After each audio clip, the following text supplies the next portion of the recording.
Good evening, everyone. So we are moving to the revision session on self-induction and mutual induction. Actually, electromagnetic induction has three parts. This is the third part, self-induction and mutual induction. All right, I'll tell you about it. Let us take a solenoid. This is called a solenoid. What is a solenoid? You take a pipe and wind a wire over it. That is called a solenoid. If you take a pipe and wind a wire over it, that becomes a solenoid. All right. And if you let a current pass through this, there will be a magnetic field inside the solenoid, right? A current carrying solenoid has a magnetic field inside. Okay. So what is the first thing? We have something called a solenoid. Solenoid is like a pipe with wires wound over it, and you pass a current through this. It becomes a current carrying solenoid. Current carrying solenoid. All right. And it has a magnetic field inside. What is a magnetic field for a solenoid? You learned this before. It is mu 0 Ni. Mu 0 Ni. All right. The small letter n is number density. Number density. The small letter n is called number density or number of turns per unit length. Okay. For the latecomers, I'm repeating one more time. We have something called a solenoid. It's also called an inductor. Okay, both are used in same sense. Okay, inductor. So we have an inductor, and when a current passes through the inductor, there is a magnetic field inside. Okay, magnetic field is given by mu 0 times Ni. N is called number density or number of turns per unit length. Total number by total length. All right. And look at this. I'm going to take a solenoid like this, like I've told you. And I'm going to give a cell and a switch in the circuit like this. This is a cell and that is a switch. Tell me what happens when you switch the circuit on. Imagine you are switching it on. The moment you switch it on, you expect the current to become maximum. You know, this is what your expectation is. Current becomes maximum all of a sudden. But actually, it takes time to grow.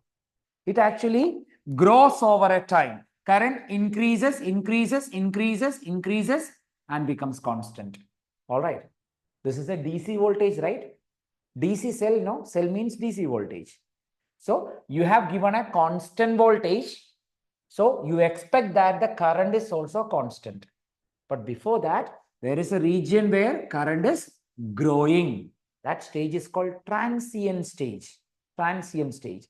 So just know that if I switch this on, current won't become maximum spontaneously. It will take time. Understood? Current grows over a time. Grows over a time to become maximum. Current slowly picks up like this, like this, like this, like this. It becomes maximum. Got it? Similar way, when you switch it off, it doesn't become zero all of a sudden. Instead, current decreases exponentially. It becomes very small. Understood? It decays. We use the word decay here. Decays. The current decays very slowly. Decay. All right. So basically, this is what my point is. Whenever you switch a circuit on, the current grows steadily and slowly. And when you switch it off, the current decays steadily and slowly. Right? So I can say when you switch it on, the current increases. Current increases slowly. Automatically, magnetic field inside also increases. Why? Because magnetic field is due to the current, right? Magnetic field and current are directly proportional. Correct? So the more the current is, the more the magnetic field. Am I correct? So as current increases, magnetic field also increases. When magnetic field increases, flux increases. Technically, we call it flux, the field lines. Okay. All right. Similar way, when you switch it off, what's happening? You know, the reverse. Current decreases. Okay. When current decreases, tell me, magnetic field also decreases, which would make the flux decrease. All right. So you see either an increase or decrease of flux. A change of flux always results in EMF. All right. According to Faraday, whenever the flux changes, an EMF is developed, right? Whenever the flux changes, an EMF is developed in the coil. Okay. Now, an EMF is developed in this coil. And this phenomenon is known as self-induction. Actually, it is electromagnetic induction itself. But if you specifically say this is self-induction, one coil. If you have two coils, you're going to call it mutual induction. Self-induction and mutual induction.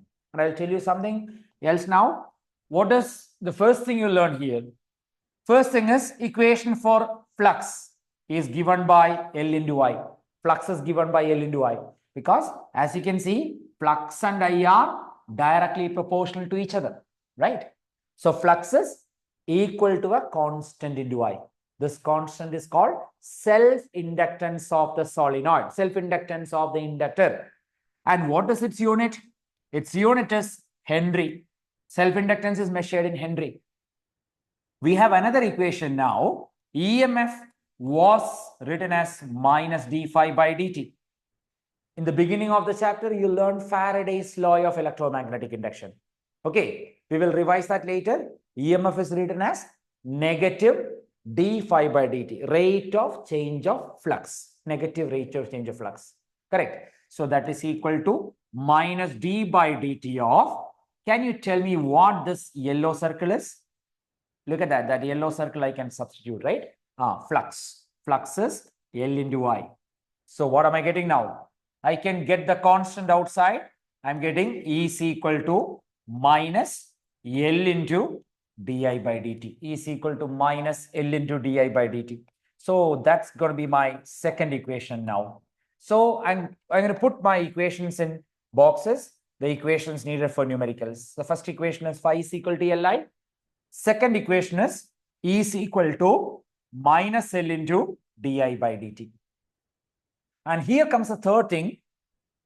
Okay, we have something called self-inductance of a solenoid. We will learn self-inductance of a solenoid, self-inductance of a solenoid in this topic. Okay, that is in fact a derivation. I'll put a star mark because that derivation is the first one. There are 4 derivations in this chapter and it is the first of those. All right, self-inductance of a solenoid. That's a simple and easy derivation. I'll do it later. L is equal to mu 0 n square A over L. Mu 0 n square A by L. In mu 0 is called permeability of free space. N is the number of turns on the solenoid, number of windings. Okay. A is what? A is the area of cross section and L is the length of the solenoid. Okay. And this derivation is very important from exam point of view. L is equal to mu 0 n square A by L. Also know that L is equal to, we have an alternate equation which we did in class. I'll multiply this with L. I'll divide this with L. Okay. Why am I doing it? Because n square by L square, what is it called? N by L is called number density, right? N by L is called number density. So 1n is taken with this, 1n is taken with this. So we have a brand new equation for self-inductance. N by L, small letter n. N by L, small letter n. So that makes it mu 0 n square A into L. So that is my third equation, third and last equation from self-inductance. All right. So if you have numericals, that will be coming from this part. Understood this, all of you, everyone? So this is about self-induction. I told you, you take a solenoid. For a solenoid, we learned it in the last chapter. Magnetic field is given by mu 0 times N by L into I. Mu 0 is permeability, N is number of turns, L is the length of the solenoid, I is the current. And we wrote it as this N by L was called a small letter n into I, small letter n into I. Okay. And we take a coil or a solenoid, you connect a cell and a switch. When you switch it on, current starts increasing, field starts increasing, flux starts increasing, right? Similar way, when you switch it off, current starts dropping, field starts dropping, flux also starts decaying. Either way, there is a change of flux. Change of flux should always cause an EMF. All right. And flux is given by L into I. L is called self-inductance. I is the current. I is the current. Okay. And we have an equation for EMF. What is the equation for EMF? EMF is given by minus d phi by dt. That's coming from Faraday's law of electromagnetic induction. And it is minus d by dt of Li. I have just substituted for phi. L comes out, making it minus L into di by dt. All right. And then I told you about this solenoid self-inductance. This is actually a derivation. I'll be doing derivation in a separate session, okay? Mu 0 n square A by L. N is the number of turns, A is the area of cross section, L is the length. And I put an L on numerator, I compensate by putting an L on denominator. So that makes it mu 0 n square A into L. Hope it's clear now. So that's self-inductance. Now we have something called mutual inductance. Mutual inductance means what? We got two coils instead of one coil. Look at this. Coil number 1, and that is connected to a cell and a switch. Coil number 2, and that is connected to a galvanometer. Okay, they are kept side by side. They are kept in the vicinity of each other. All right, this is called primary coil, and the other one is called secondary coil. To the primary, you connect cell and switch. To the secondary, you connect the galvanometer. Right, now tell me what's happening. Look at this. As you switch it on, tell me what happens. When you switch it on, current in the primary starts increasing. Current in the primary starts increasing. Current is flowing through primary. Why does current flow through primary? Because primary has a cell. Primary has a source, right?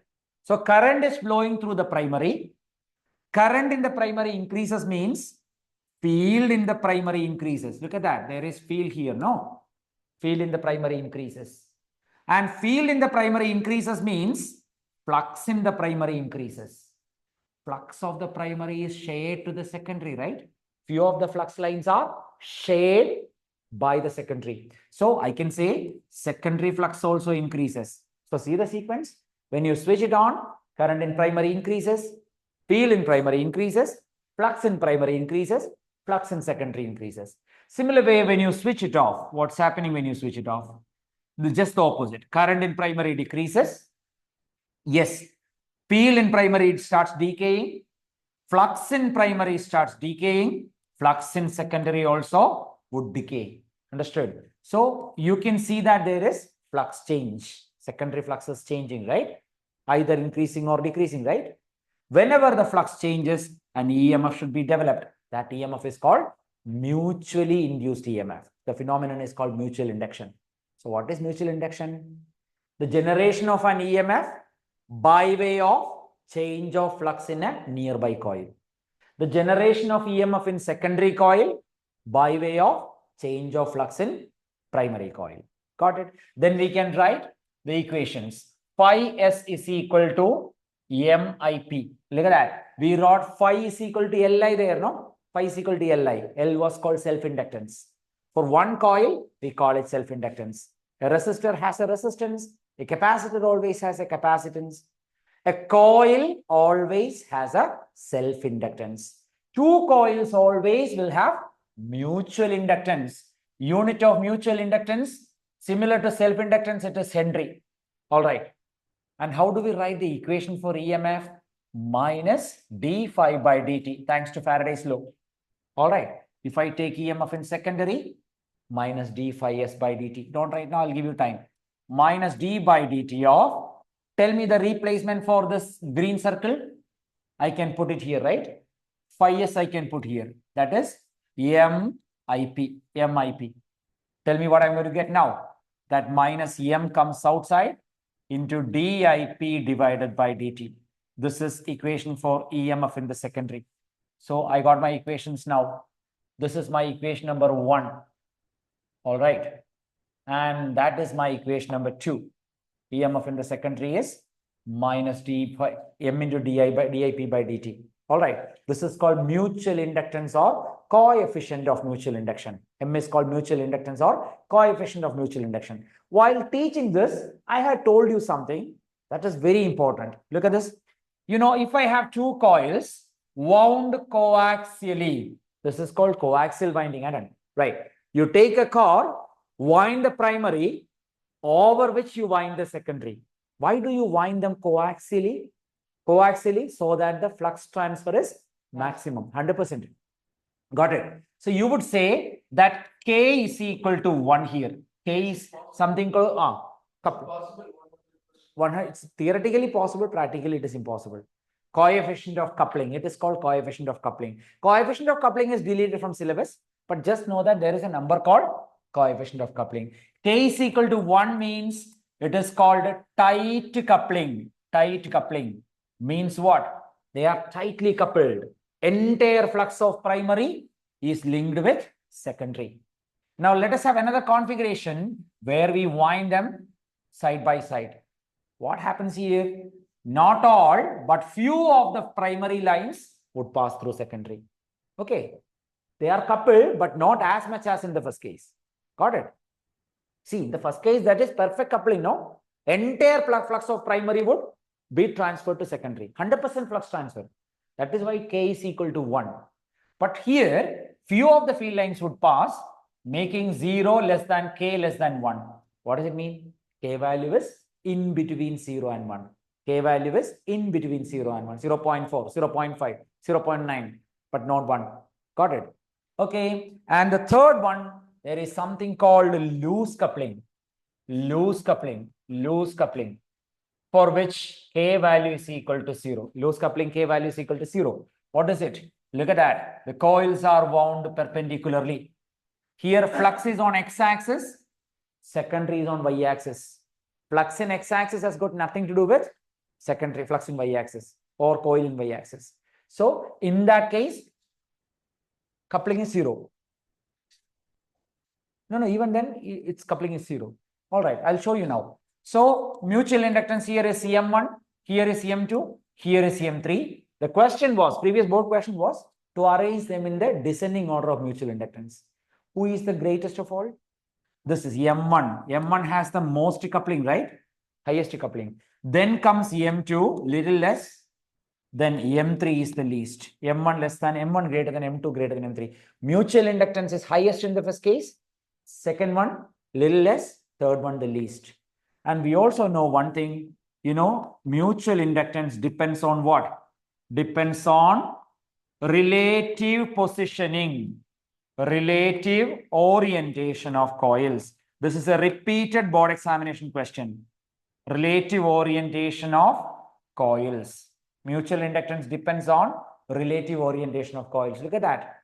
Here they are coaxial. Mutual inductance is maximum. Here they are perpendicular. Mutual inductance is 0. So, obviously that depends on orientation, right? That's what I said. Mutual inductance depends on relative arrangement of the coils. Coefficient of coupling, COUPLING data. Coefficient of coupling K. Coefficient of coupling K has even an equation m by root of L1 L2, but not needed for board examinations anymore. M by root of L1 L2, that is needed for competitive examinations only. All right, M is mutual inductance, L1 and L2 are self inductances. But anyway, you don't have to calculate it for school board exams. K, coupling coefficient. And one thing I forgot to tell you, what if we have coaxial solenoids?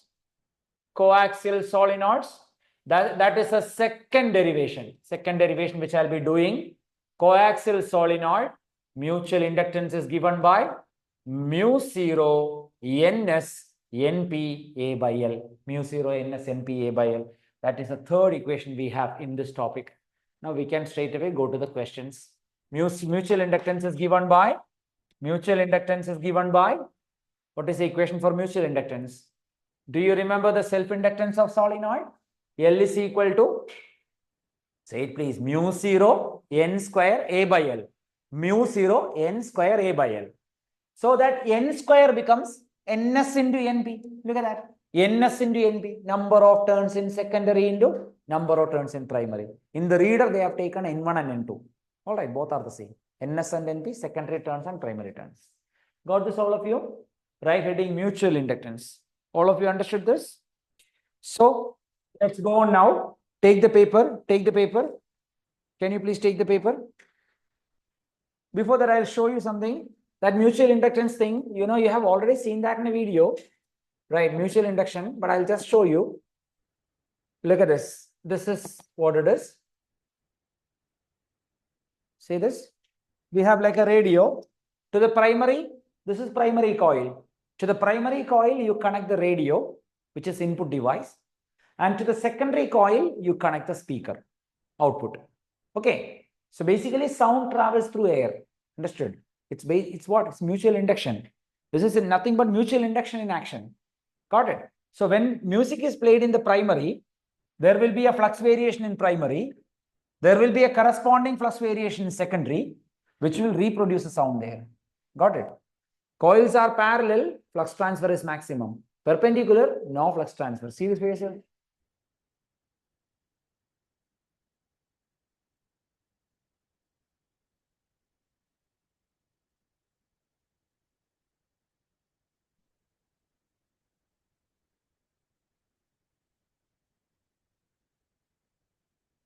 Working principle is same as that of wireless chargers, wireless charger, mobile phone chargers.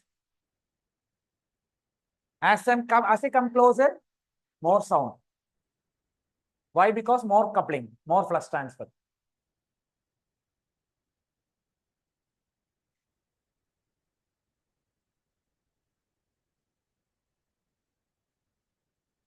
Perpendicular, no? Nothing. When they are perpendicular, no flux transfer, right? We saw this. Again, parallel, there will be flux transfer. Hope it's clear now. All of you understood. Oh, you didn't hear anything? Just give me a second. Look at this. I'll show you. They are like, when they are like, look at this. You bring it closer.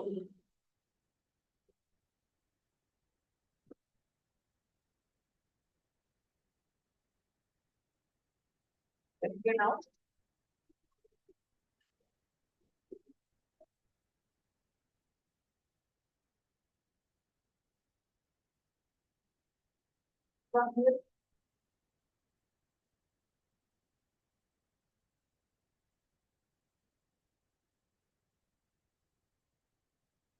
I'll tell you why. It must be because of noise reduction. This might have noise reduction. That's what. Okay, this might not be detecting it.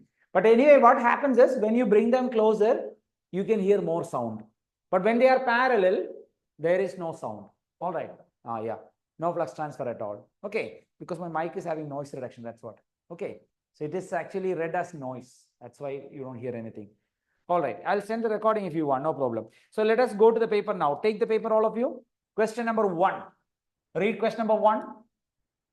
How does the mutual inductance of a pair of coils change when distance between the coils is increased?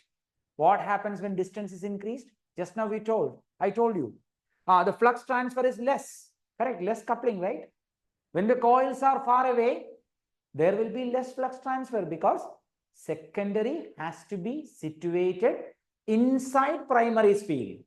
Correct? They should be in the vicinity of each other, isn't it? Right. So, what do they say? Distance between coils. Write this.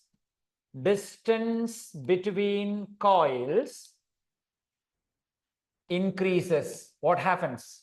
Look at this. These are the coils. Coil number 1, coil number 2. Now, when you move them apart, distance between the coil increases. Coils increases, right? Distance between coils increases.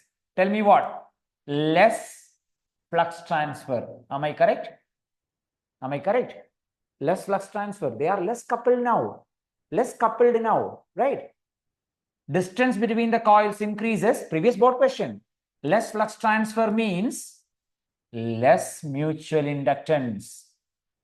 Now, mutual inductance will be less. As you go away from AC, cooling will decrease, right?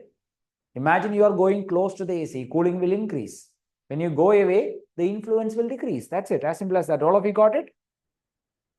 When you go away, distance between the coils increases.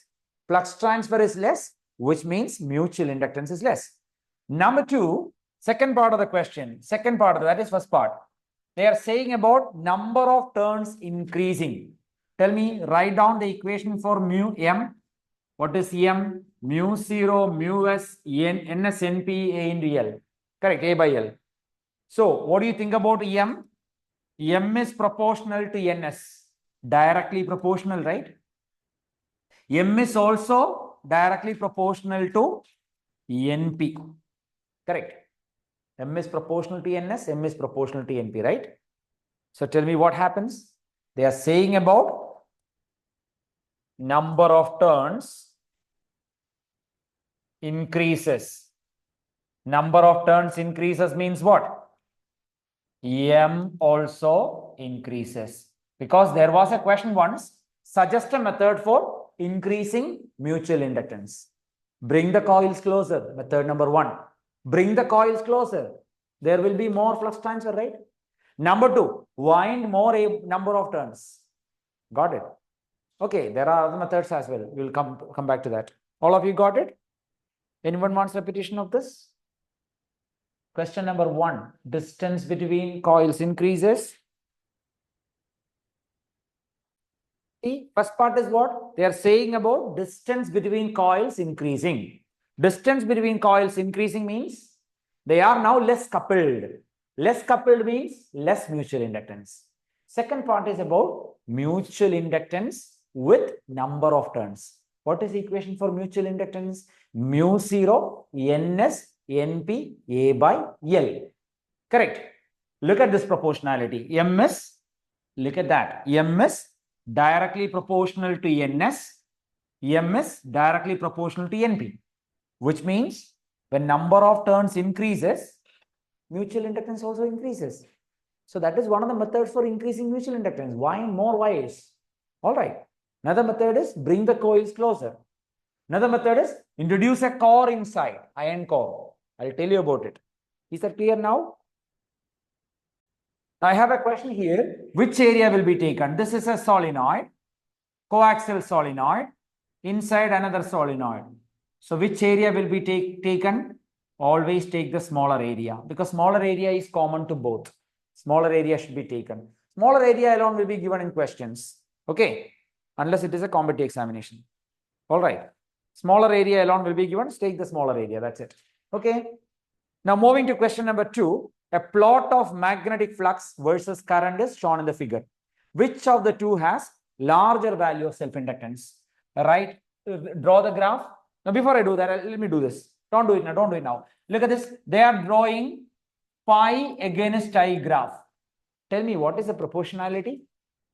Pi is directly proportional to current. Am I correct? See the first slide we learned today? Look at that. Current increases, field increases, flux increases. They are directly proportional, aren't they? Right. So let us write it this way. Phi is directly proportional to I. So I expect the graph to be a straight line like this. All right. Whenever a graph question is given, you should always look for two things. One is slope of the graph. Okay, which is y-axis by x-axis. Second one, area under the graph. Y-axis into x-axis. Here it is, I'm trying slope of the graph. Slope of the graph is what? Y-axis. Who is on y-axis? Phi. Who is on x-axis? I. Phi by I was called L. Because phi is equal to Li, right? Self-inductance is phi by I, right? Similar question was done. Don't do it now. Similar question was done in capacitor. Q proportional to V. See this? We drew a graph like this. Two graphs. Do you remember? And then this is like smaller angle. This is like bigger angle. Bigger the angle, bigger the slope. Bigger the slope, greater the capacitance. The question was, there are two capacitors, A and B. All right. Which one has greater capacitance and why? Hope you remember this. This graph is, this angle is theta A. This angle is theta B. Who is bigger angle? Who is bigger angle? Theta B is greater than theta A, isn't it? So, tan theta B is greater than tan theta A. Tan theta is slope. Slope of B is greater than slope of A. Slope is capacitance. Capacitance of B is greater than capacitance of A. Similar way, we learned another question, current electricity. There we draw V against I. V against I. That is also V directly proportional to I. The graph will be a straight line like this. Two graphs, right? This is like 2. This is like 1. Which angle is smaller? Theta 1 is smaller. Theta 2 is bigger. Correct. So you could say theta 2 is greater than theta 1. Take tan on both sides. Tan theta 2 greater than tan theta 1. Tan theta 2 is slope of 2, which is resistance of 2 greater than resistance of 1. Correct. So this one has more resistance. The question was to find which one has greater resistance and why. Understood? That is what you have written. Both of which we have written. And there was another question in current electricity where the question was this. They gave like two graphs. This is number 1, this is number 2. And which one has greater temperature and why? Greater temperature. Look at this. This is making an angle of theta 1. That is making an angle of theta 2. So which angle is more? Which angle is more? Theta 2 is greater than theta 1. Take tan on both sides. Tan theta 2 greater than tan theta 1. Tan theta is called slope. Slope of 2 is greater than slope of 1. Slope is actually resistance of 2 greater than resistance of 1. When is resistance more? When the temperature is more. Temperature increases, resistance also increases, right? Correct. If you take a copper wire and put it in boiling water, its resistance will keep increasing. Got it? Take a copper wire, put it in boiling water. When temperature increases, resistance also increases. So since T2, R2 is greater than R1, I could say T2 is greater than T1. So these type of questions we have done on many occasions. So just know one thing, whenever a graph is given, always see what the slope is. Slope is what? Y-axis divided by x-axis. Say it again, y-axis divided by x-axis. What is area under the graph? Y-axis into x-axis. Y-axis into x-axis. But here I am finding slope. Tell me, we are given two graphs. What is the question? Can you look at the question again? You are given two graphs here, right? This is like phi, this is like I. We are on question number 2 now. The question is, which has larger value of self-inductance? Tell me, look at this. This is A, this is B. Which angle is more? Look at this, look at this. Theta B is small, theta A is large. A is making a bigger angle with x-axis than B. So I can say theta B greater than theta A. Oh no, theta A is greater than theta B. Sorry, theta A is greater than theta B. So I can take tan on both sides. Tan theta A is greater than tan theta B. Tan theta is called slope. Slope of A is greater than slope of B. What is slope? Slope is nothing but self-inductance, right? So self-inductance of A is greater than self-inductance of B. Multiple times asked question. Understood this, all of you? Now, question number 3 is a derivation. Energy stored in an inductor, half Li square, 3. But I'll be doing that along with the derivations. I simply copy pasted this from previous papers. So I'm just planning to do numericals for the time being. All right. Question number 3 is energy stored in an inductor derivation, which I'll be doing later on in derivation session. Okay. Question number 4. Can you read question number 4? Current in a circuit. Read question number 4. Current in a circuit falls steadily from 5 amps to 0 amps. So first current is given 5 amps. Second current is given 0 amp, which means the current is falling off from 5 amps to 0 amps. When two currents are given, first thing to do is to find the difference in currents. What is DI? DI. D in DI is difference of currents. Final current minus initial current. Again, DI stands for what? Final current minus initial current. Final current minus, it's same delta. Okay, delta or D, difference. Final current minus initial current. What is final current? 0. Initial current? 5. So I get minus 5 amperes. Then what else is there? You know, it happens in 100 milliseconds. 100 milliseconds. You know what milli is? Milli is 10 power minus 3. Then EMF of 200 volts is induced. Okay, calculate the self-inductance. What is the relation that comes to your mind? Listen. What is the relation? connecting E and L. You learned it already. EMF is equal to minus L into di by dt. Okay. Minus L into di by dt, right? You got everything. You know the unknown to be found out. You can put it and find it yourself. All right. Let's do it right away. EMF is given by minus L into di by dt. So EMF is how much? They say it is 200. Minus, I need to find self-inductance. So minus L. What is di? What is di? I have found di there. It is minus 5. dt is how much? 100 into 10 power minus 3. So 200 cross multiply now. Into 100 into 10 raised to minus 3 is equal to minus of minus plus 5L. 1, 2, 3 zeros are cut with this. So 20 is equal to 5L, or L will be equal to 4 Henry. All of you got this? So fifth question. Can you read fifth question? The circuit arrangement given below shows that when AC passes through coil A, the current starts flowing in coil B. The moment you look at it, you have an idea. It is mutual induction, right?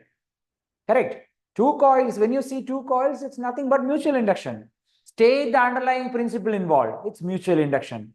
Mention two factors on which current produced in coil B depends. So let us draw the figure. Draw the figure. This is called the primary coil. We've been calling it primary coil. And this is called secondary coil. All right. Secondary coil has a galvanometer. So what is happening here? We are on question number 5 now. What's happening here now? Primary voltage is an AC voltage, isn't it? It's an AC. Do you remember having seen the symbol before? This is AC symbol, right? This symbol is for AC, right? So primary voltage is what? Primary voltage is continuously changing. Continuously changing. How many times? 50 times in a second. In India, frequency of AC is 50 Hz, which means the direction of current changes 50 times in a second. All right. So primary voltage changes continuously. Automatically, primary current changes continuously. So primary field changes continuously. Primary flux also changes continuously. Secondary flux also changes continuously. And Faraday says what? EMF will be generated when flux change happens, right? Correct. And they are asking for what? Question number 1. State the underlying principle. This principle is what? This is called mutual induction, right? Mutual induction. See how I did it? Just memorize the sequence. That's it. Okay. Primary has a fluctuating voltage. Voltage is fluctuating, right? Primary voltage keeps fluctuating. So primary field keeps changing continuously. So is the case of primary flux. Secondary flux also changes periodically, right? So flux change will result in EMF. This is mutual induction. Second question is about what? Mention two factors in which current produced in coil depends. Number 1, first one, A, relative orientation. Do you remember? Do you remember? Relative orientation. If the coils are close, there will be more mutual induction. There will be more current in secondary. Correct? Yeah, distance between them is also fine. Okay, distance between the coils. Relative orientation of coils, that will affect. B, number of turns. Relative orientation of coils. That means how much the coils are coupled. That matters a lot, right? If the coils are close, there will be more mutual inductance and more current. We are asking current depends on what all things. Okay, right. More relative orientation of coils, number of turns. Third one, core material. Core material. Because, you know, this is the equation for mutual inductance, if you remember, right? For air cored solenoid, What if it is iron core solenoid? There is an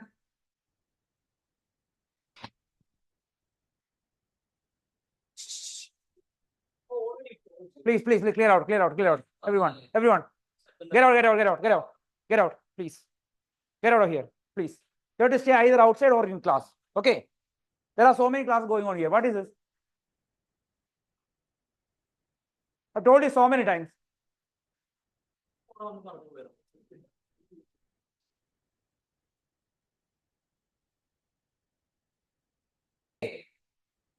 Right. So relative orientation of coils, relative positioning of coils, number of turns. I'm sorry, core material, no? You can introduce a core. When you introduce iron core, the mu r term will come in, mu r term. Okay, I can show you. You saw that in a video in the last class. I'll just show you. When you introduce an iron core, it was somewhere here. Oh, no. I'll just show you. Oh, I don't have the pen drive with me. I'll show you. Just let me just see if I can show you. How to introduce the iron core, okay?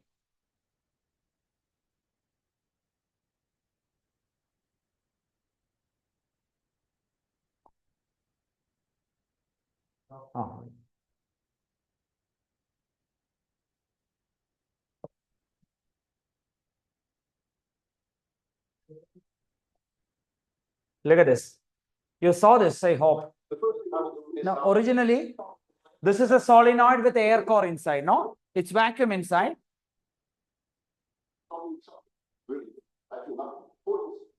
I can utilize it, but I'm a ferromagnetic, thank goodness. Not this one. That's iron core now. All right. Now it is iron core, right?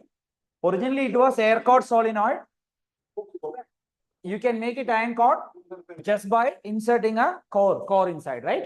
Or you can insert copper core also. So depending upon mu r also, mutual inductance might change. Got it? So what are the factors? You can write the relative positioning of coils, distance between the coils, number of turns, core material, area, length, right? Area, length, all these factors would matter, right?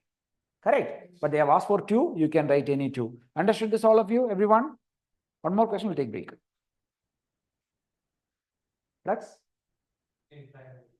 Yeah, actually, they are talking about how flux is affected. So basically, fluxes they are asking. Understood? Right. Okay. So question number 6 also I'll do, then I'll take a break. Okay. Sixth one. Can you read sixth one? Define mutual inductance. Define mutual inductance. See this? That's an important question which I haven't done in class. Mutual inductance definition is actually important. It has come many times. Do you remember this relation? The very first relation we learned today? Do you remember this? Phi s is equal to MIP. Do you remember this? All right. So in this, I'm going to make IP is equal to 1 ampere. So what do I get now? If I make IP is equal to 1 ampere, what do I get? IP is equal to 1 ampere, what do I get? Phi s is equal to M. Am I correct? Now you can define mutual inductance is the flux produced in the secondary when current in the primary is 1 ampere. Did you hear me? I repeat, I write this equation phi s is equal to MIP. Yeah, sure. Last slide. Okay, I'll show you last slide. No problem. Flux is given by MIP, right? When you define something, you make other quantities 1. I make IP is equal to 1. IP is equal to 1. If IP is equal to 1, phi s is equal to M. Phi s is equal to M. So what do we write here? Mutual inductance is, tell me, mutual inductance is what? Equal to flux in secondary. What do you see here? Mutual inductance is equal to flux in the secondary. Mutual inductance is equal to flux in the secondary. Flux in the secondary. Look at that. Mutual inductance equal to flux in the secondary. Mutual inductance equal to flux in the secondary. When what? What is the condition you gave? Primary current is 1 ampere. When the primary's current is 1 ampere, what is the flux in secondary? That is called mutual inductance. Got it? When the primary current is 1 ampere, what is the flux in the secondary? That is defined as mutual inductance of the coils. Got it? Mutual inductance is equal to the flux in the secondary when primary current is 1 ampere. 1 ampere. Look at that. Same way you can define self-inductance also. But you can have an alternate definition also. Look at that. ES is equal to minus M into dIP by dt. Do you remember this? If you make this 1, you will get what? Mutual inductance is equal to EMF in the secondary. Mutual inductance is equal to EMF in the secondary when the rate of change of current in primary is 1 ampere per second. That is, you can write either of them, but this is easier. I thought of sticking to this. All right. I repeat that point one more time. Mutual inductance can be defined here also. You make dIP by dt is equal to 1 ampere per second. If you make it 1 ampere per second, ES will be equal to minus M. So mutual inductance is equal to the magnitude of EMF produced in secondary when the rate of change of current in primary is 1 ampere per second. Okay, but forget about this definition. That one seems better. All right. E is equal to minus M into dIP by dt. Make dIP by dt is equal to 1 ampere per second. E is equal to M. Mutual inductance is numerically equal to EMF produced in secondary when the rate of change of current in primary is 1 ampere per second. All of you understood this? So second part also I'll do. Yes, case study is there. That's right. Case study is there. Okay. Second part also I'll do. I'll take a break. Sixth one, part 2. Hope you're finished. Sixth one, part 2. A pair of adjacent coils has a mutual inductance of 1.5 Henry. Pair of adjacent coils has mutual inductance of 1.5 Henry. All right. Current in one coil changes from 0 to 20 amps. 0 to 20 amps in 5 seconds. 0.5 seconds. So first current is 0 amp. Second current is 20 amps. See it? A pair of adjacent coils has a mutual inductance of 1.5 Henry. Mutual inductance is given 1.5. Current in one coil changes from 0 to 20. First current is given.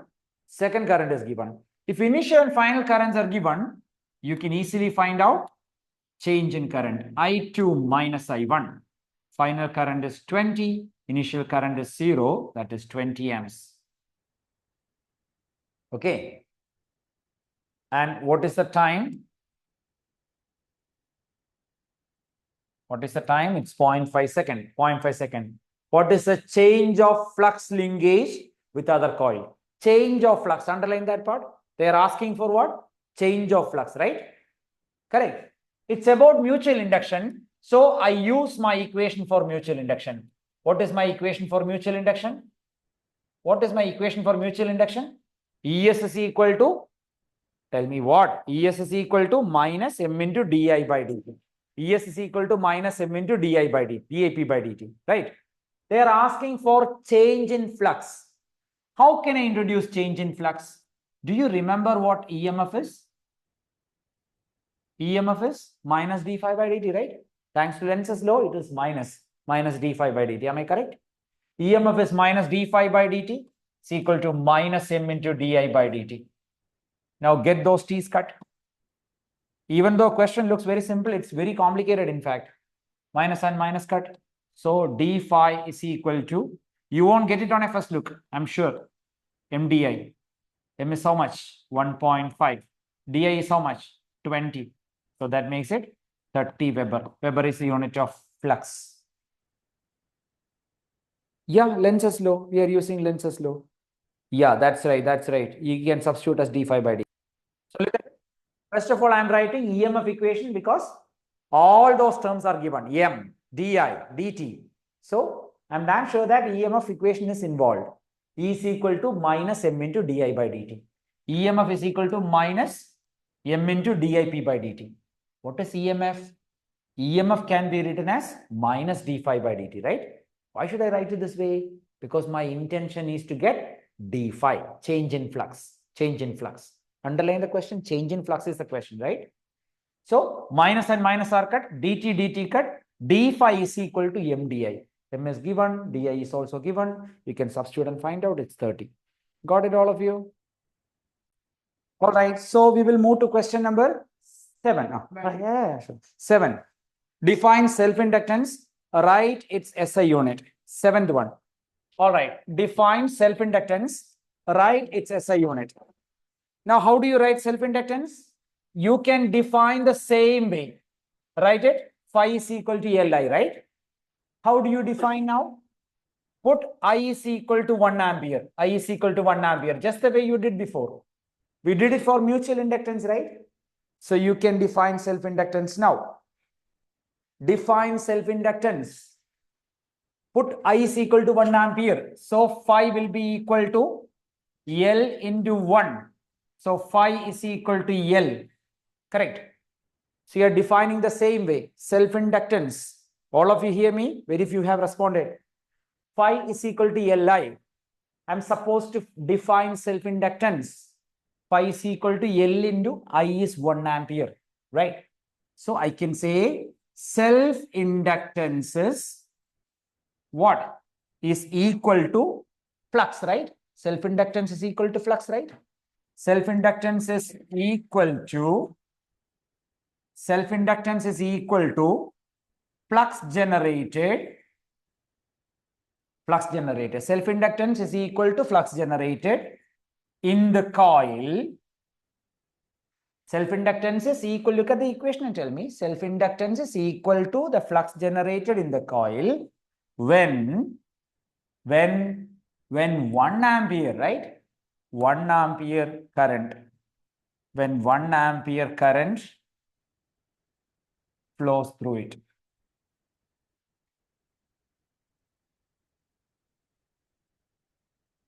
Self-inductance is equal to flux generated in the coil. Self-inductance is equal to flux generated in the coil when 1 ampere current flows through it. Okay. When 1 ampere current flows through it, self-inductance is equal to flux generated. Unit. What is the unit of this? Unit of this is like mutual inductance. It is Henry. Henry is the unit.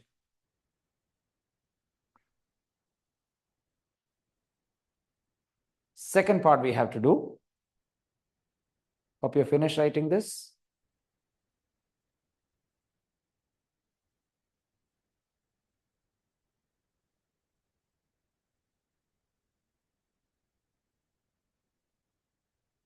Someone tell me, please, finished?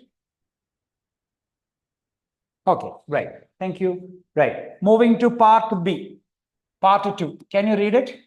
A long solenoid with 15 turns per centimeter has a small loop of area, 2 centimeters square, placed inside the solenoid, normal to the axis. In the morning batch, I had a confusion and I stopped in the middle. All right.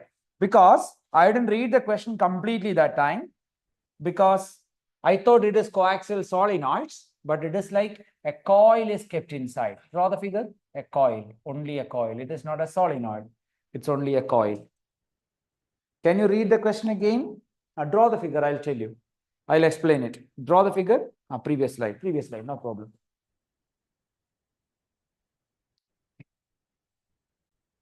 So, draw the figure. All right. What is the question number 2? A long solenoid with 15 turns per centimeter. Look at this. Turns per centimeter is what? Number density, right? Number of turns per length. Look at this. Number of turns per length is 15 per centimeter. But I have to convert it to meter. How do you convert centimeter to meter? By 10 raised to minus 2. By 10 raised to minus 2 goes to numerator. So 1500 per meter. I repeat one more time. Read it carefully. A long solenoid with 15 turns per centimeter. 15 turns per centimeter. So number density is given. Number of turns per length. It is 15 per centimeter. But I don't want it in centimeter. I want it in meter, right? How can you convert centimeter to meter? 10 to the power minus 2. Centimeter to meter, 10 to the power minus 2. 10 to the power minus 2 goes to numerator. 10 to the power plus 2. So it is 1500 meters, right? 1500 per meter. Number density is 1500 per meter. Has a small loop of area. This is the small loop. What is the area of the loop? They are saying 2 centimeters square, which is 2 into 10 raised to minus 4. Why? Centimeter to meter conversion is 10 raised to minus 2. Centimeter square to meter square is 10 raised to minus 4. All right. Current carried by the solenoid changes steadily from 2 ampere to 4 ampere. Current changes from, so first current is 2 amperes. Second current is 4 amperes. Why do they give it? So that you can find the change in currents.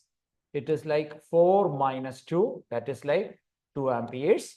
And the time in which this happens is dt is equal to 0.1 second. What is the induced EMF in the loop? Induced EMF in the loop is the question. Write all the data, draw the figure, I'll explain it. Write all the data.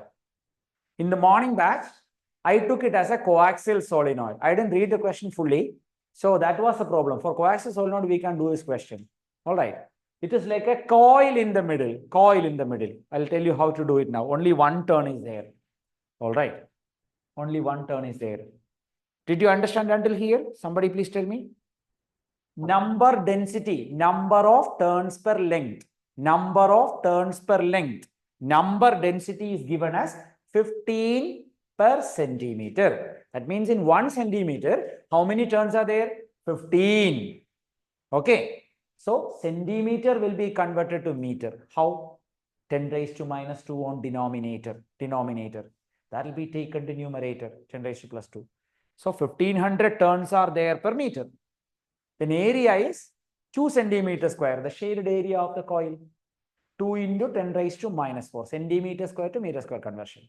Then I found out di and dt. They are asking for EMF. How to get the EMF? d by dt of phi. Don't do it now, I'll give you time. It's a tricky question. d by dt of phi is given by B into A. We will learn this in the first part of the revision, first part of the chapter. Flux is B into A. Flux is B into A. That is equal to d by dt of, what is B? If you remember, mu 0 Ni. For a solenoid, magnetic field is mu 0 Ni into A. I can take mu 0 outside, it's a constant. N outside, it's a constant. Even A outside, it's a constant. So what alone is inside? Di by dt. So this is actually a tricky question. I struggle a lot in the morning because I didn't see that word coil. All right. Single coil, it's okay, but solenoid, it's difficult because data is incomplete for solenoid. So, did you understand how I did it? EMF is given by, or rather minus d phi by dt, minus d phi by dt, minus d phi by dt. EMF, they are asking for EMF in this question. Hear me one more time, then you can write. EMF is given by what? Minus d phi by dt. EMF is given by what? Minus d phi by dt. That is minus d by dt of phi is equal to B into A. Phi is equal to B into A. So I put this B value. Look at this yellow circle, magnetic field. That yellow circle is this. Magnetic field is given by mu 0 into Ni. I wrote it in the beginning, if you remember. Magnetic field of a solenoid in the area. I can get the constants outside. Mu 0 comes outside. N is constant, comes outside. I comes out. Sorry, A comes outside. Only di by dt. So minus mu 0 value is 4 pi into 10 raised to minus 7. Number density is 1500. Area is 2 into 10 raised to minus 4. Into di is 2 amperes. dt is 0.1. So tell me what you will get. 1500 into 2, 3000. 3000 into 2, 6000. 6000 into 4 pi. 24,000 pi into 10 raised to minus 7 and 10 raised to minus 4, 10 raised to minus 11. On denominator, 10 raised to minus 1. 10 raised to minus 10. 1, 2, 3, 4. 4 places down. 2.4 pi into 10 to the power minus 6 volts. All of you understood? Who will need repetition? In the first place, what is given? This is a solenoid. Right at the center, you have kept a coil. So primary coil is solenoid. Secondary coil is that coil. primary and secondary. So we are talking about mutual inductance. Okay. And number density of solenoid is given. What is number density? Number of turns per unit length. 15 per centimeter. In 1 centimeter, there are 15 turns. How to get it in meter? 15 by centimeter is converted to meter, 10 to the power minus 2. That will go to numerator. 10 raised to minus 2 numerator, 1500 per meter. So in 1 meter, there are 1500 turns. Then area of the coil is given. It is 2 centimeter square. How to get it in meter square? Centimeter square to meter square. 2 into 10 raised to minus 4 meter square. Then I1 is given 2 amperes. I2 is given 4 amperes. Change in current is final current minus initial current. 4 minus 2, 2. And dt is given. Dt is 0.1 second. Time is 0.1 second. They are asking for EMF. Where do we start? EMF is minus d phi by dt. But flux is given by B into A. Minus d by dt of B into A. Flux is equal to, flux is given by B into A. Electric flux is E into A. Magnetic flux is B into A. And B is what? I'm talking about the solenoid's magnetic field. What is magnetic field of a solenoid? I did it in the beginning. Mu 0 N I. Area as such. I get the constants outside. Mu 0 comes outside. N constant comes outside. A constant comes outside. Only thing that is inside is I. D by dt of I. So mu 0 value is 4 pi into 10 raised to minus 7. Number density is 1500 given. Area 2 into 10 raised to minus 4 given. Di I have found out over here. Dt is also given here. Substitute everything, you will get 2.4 into 10 raised to minus 6 volts. Understood now? Ninth question, like I said, in the last 15 years, CBSE has asked it only twice. All right. Concentric coils. We did that in class. I'll be sending the recording for it. Less than 15 minutes. We can watch it at home. Okay. But that's important.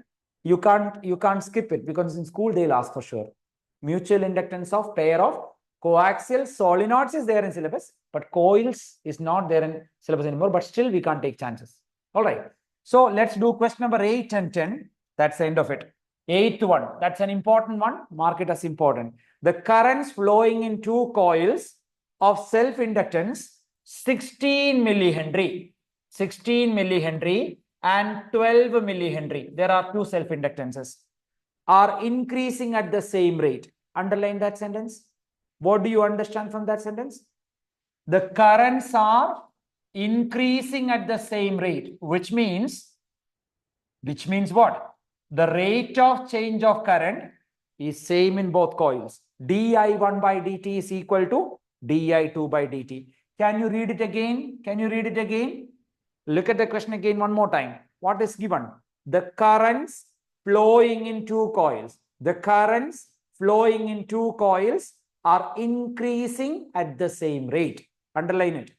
That means rate of increase is same. Rate of increase is same. Rate of increase is same.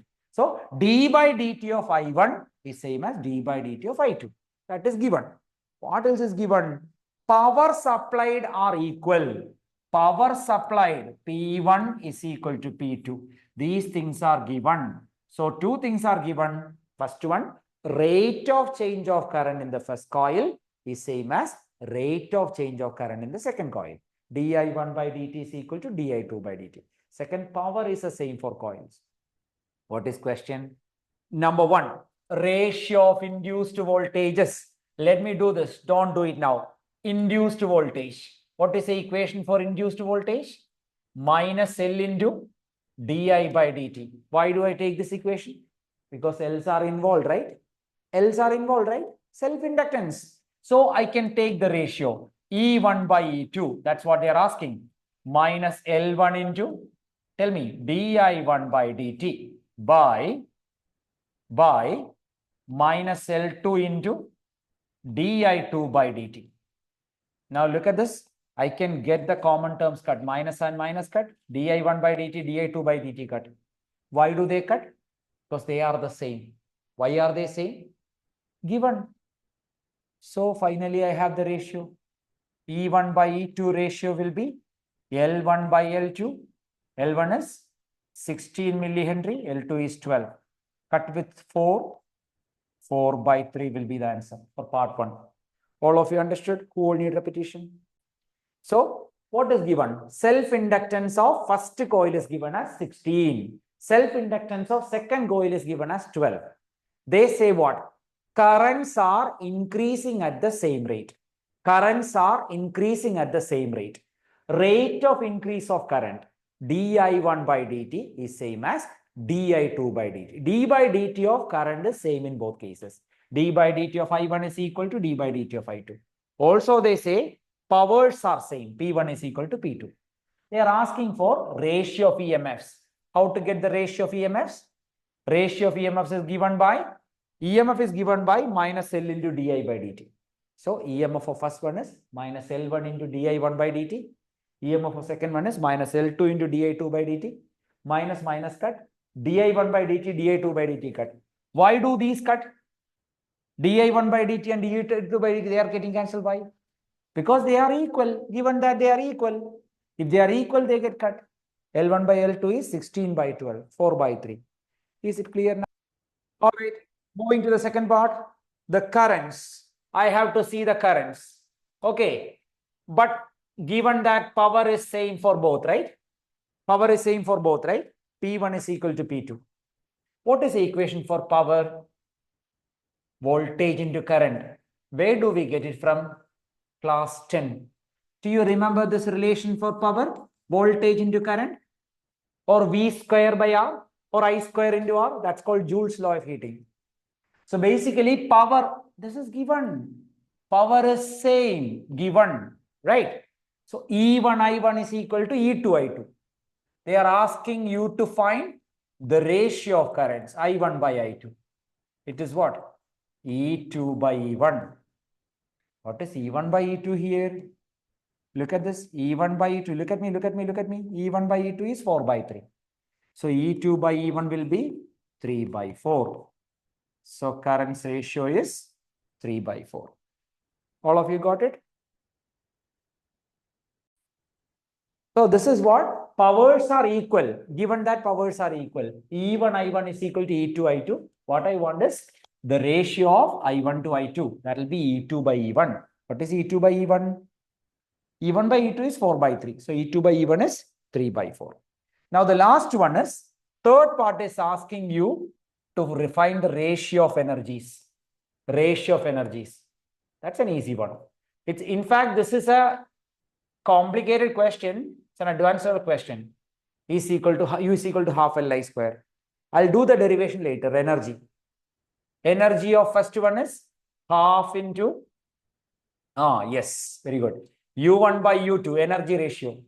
Half L1 I1 square by half L2 I2 square.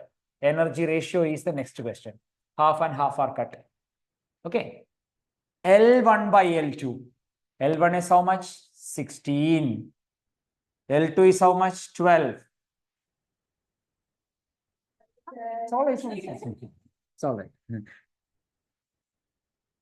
16 by 12. L1 by L2 is 16 by 12. What is I1 by I2? I1 by I2 is 3 by 4. I1 square by I2 square? 3 square by 4 square. Right? I1 by I2 is 3 by 4, right? So I1 square by I2 square will be I1 by I2 square. Square it up. Square it up. 3 square by 4 square. 4 square and 4 square are cut. It is 9 by 12. Cut it with 3. Answer is 3 by 4. All of you got it? Question number 9. Yeah, 1 minute. Question, I'll show you the slide later. Question number 9, I'll come back and do, but I'll send the recording first. Question number 10. The current flowing through an inductor. Question number 10. Mark it as important. These are typical questions.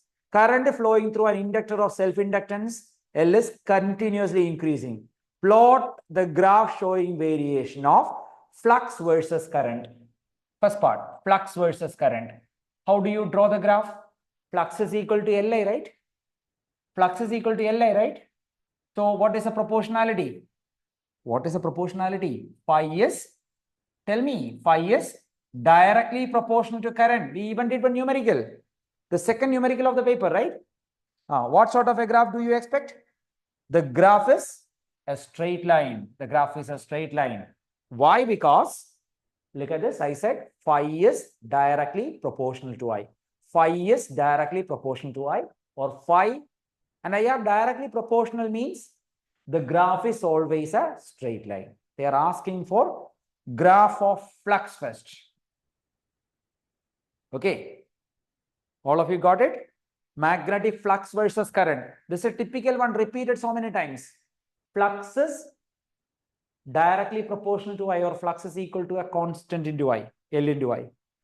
Okay. Second one, induced EMF versus minus L into dI by dt. Induced EMF is what? Minus L into dI by dt, right? So EMF is proportional to dI by dt. Again, we have direct proportionality now. Correct. Second graph is also direct proportionality. Do you understand? All of you understood? Second graph is also direct proportionality.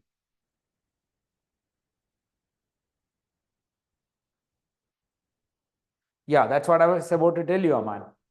Now, in some guides or resources, internet resources, you might take minus dvi by dt.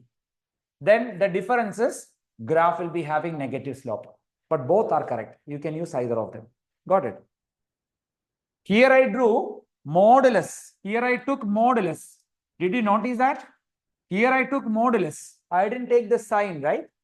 I didn't take the sign. That is why the graph is ascending, positive slope. But in some internet resources or guides or textbooks, you might see this shape graph. Why? Why is the graph this shaped? Because they might have taken minus also into consideration. Minus means slope is negative, descending graph. Understood this?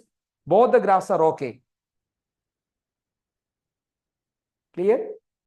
See, if you take modulus of EMF, the graph is this, positive dvi by dt, because slope is positive. But if you take E as negative di by dt, proportional to negative di by dt, look at negative sign, slope is negative, the graph is going down. All right. Third one you haven't seen, they are asking for energies graph. Try this energies graph. What kind of proportionality? It is square, right? Square proportionality graph is parabolic. It's called parabola. Parabolic. U against I. This is the shape of the graph. Graph is parabolic. That is how you draw the graph. Energy against. Both are correct area. You can draw either of the graphs. This one or this one. That's fine. No problem. They won't cut marks for that. Okay. E is directly proportional to dA by dt. That would be the graph. Negative positive slope. Minus dA by dt, negative slope. You can draw either of them. But energy graph is what? Half L I square is the equation for energy. What is the proportionality of U with the current? Square, right? Directly proportional to square, right? Square means the graph is parabola. First power, it's straight line. Second power, parabola. The graph is parabola like this. Now, in addition to this, what you have to learn is, from self-induction, mutual induction is completely done now. I'll tell you 3 points. You have to check the notes for this. What is meant by non-inductive winding? We have done that in class. Coils are wound in reverse order in order to eliminate induction effects. That's there. Non-inductive winding. Second question, you have to know this. There are 2 bulbs which I have done in the notes. One is connected through a resistor. The other is connected through an inductor. Which bulb will glow spontaneously the moment you turn it on? Which bulb will turn off spontaneously? You know, this bulb will always create some delay. Induction, because of induction. When you switch it on, this induction will create a delay. The growth of current will be opposed. Growth of current. When you switch it on, current increases, field increases, flux increases, EMF is developed. That EMF opposes the cause, right? So growth of current is opposed. Similar way, when you switch it off, decay of current is also opposed. In short, this is done clearly in the knot. We have done it in class as well. When you switch it on or switch it off, this bulb reacts spontaneously. The moment you switch it on, this turns on. If you switch it off, it turns off. But this will always have a time delay. It turns on very slowly, turns off very slowly as well. Got it? There is a delay introduced by self-induction. Got it? And third question is, so first question is non-inductive winding. Second question is this, which bulb will glow spontaneously? This bulb will glow spontaneously, but this bulb turns on very slowly and turns off very slowly. Third one, why is self-inductance called inertia of electricity? Inertia means laziness.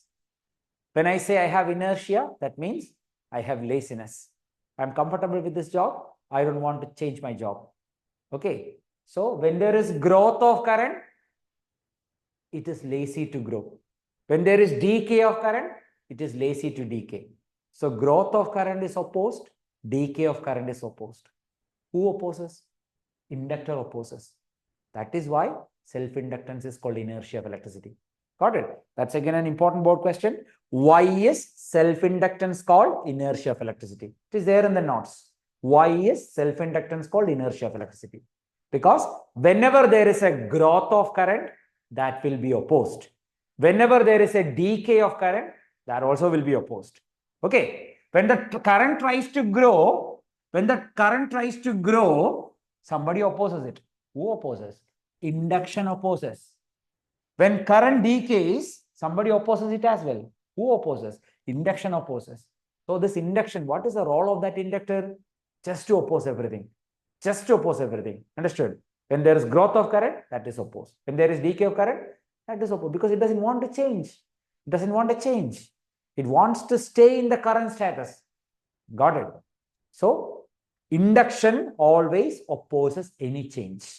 That is why induction, self-induction is called inertia of electricity. So self-induction and mutual induction are completely done. We have done all types of questions. Shall we wind up for the day?